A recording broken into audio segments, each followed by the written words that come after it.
Octodad, the most relatable art ever made?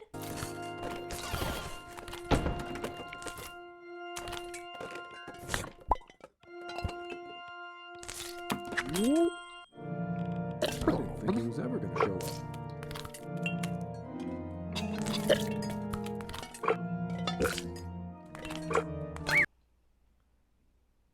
Me. Hello, welcome to Jaunty Adventures, the show on the internet where we're taking a look at cute games. This month, we are doing a low poly May.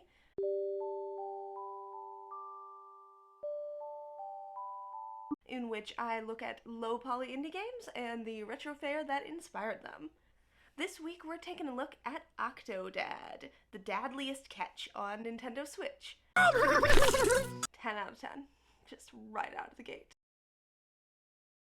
Before Bugsnax got a bunch of attention for being just a weird pick for a PS5 launch title, there was Young Horse's first glorious project, Octodad. Starting as a free stealthware game from the upstart college students, Octodad then got a full sequel, giving us Octodad, the Dadliest catch on Nintendo Switch.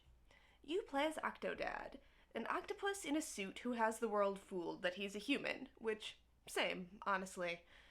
Your only goal is to keep the world around you from noticing you octopi, which is mostly by not hitting them with stuff, but also by not knocking too much stuff over in their line of sight. You can knock kind of a lot of stuff over, just not too much stuff, you know? That's how they tell you are octopi. I'm not sure I've ever gotten a game over from knocking from any of this, but I'm guessing you would just go back to the start of a level. Levels are pretty freeform, with multiple objectives that you can flail and lurch your way through. You know, like an ordinary day.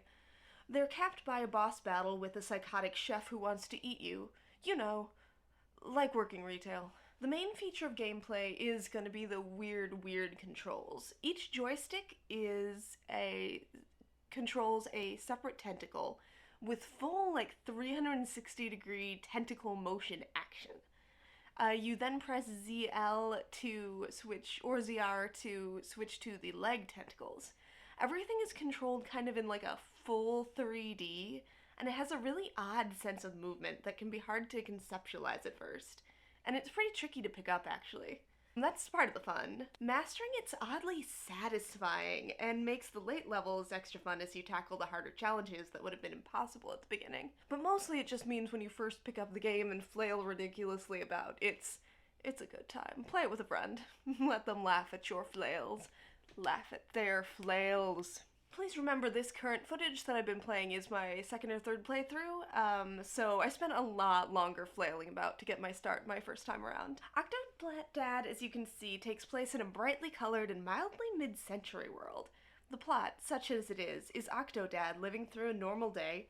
After a brief detour in which you flash back to his wedding day, taking him from coffee to chores, you go to the grocery store and eventually face his greatest fear, the aquarium. Prize for the whole family! A free trip to the aquarium! Not only does he need to work at his marriage and keep his odd children happy, but he is, of course, being chased around by a deranged sushi chef who forms the mini-boss battles. And I don't want to say too much, but he might know something about Octodad's mysterious past. This game is also notable for having just a lot of really odd, funny details. You can put on hats, you can even put on shutter shades and all kinds of stuff that you find throughout the levels. In the background a lot of the time there's just weird little sound clips of dialogue and jokes that go play while you flail, which in addition to adding a lot of color and character to the world, keep the parts where you get really stuck from being too frustrating, since you have another thing to enjoy. In fact, when I'm playing a little bit faster, I really found that I missed getting to hear more of the dialogue, especially from your kid and your wife. It's all well written and funny and just odd, and I really love it. Later levels, which I'm not going to spoil with footage, get more complex and even more odd. I especially loved all the details that went into making the aquarium level. Since I was in lockdown when I was playing at first, it had really a special place in my heart for capturing not just the whimsy and the beauty of an aquarium, but also that specific oddity that goes into any children's science museum. Plus, it let you interact with otters, so again, 10 out of 10. It wasn't a long game, though I guess that depends on how good you are at controlling your wobbly tentacles. It runs really well on Switch, no matter how my footage might look. It's a surprising game with more than a little heart, and it's sure to strike a chord with anyone who's ever felt like a total octopi, just trying to be a human being, and failing a little. I'd highly recommend it. Especially if you've been tackling a lot of new things lately, which, I mean, a lot of us are coming out of lockdown. We all feel like octopi right now, so give Octodad, the Dadliest catch, a shot. It's silly, it's low stakes fun, it's a lot of, you can make your friends play it and watch them flail. Highly recommend. 10 out of 10. Hail Cthulhu, like, and subscribe.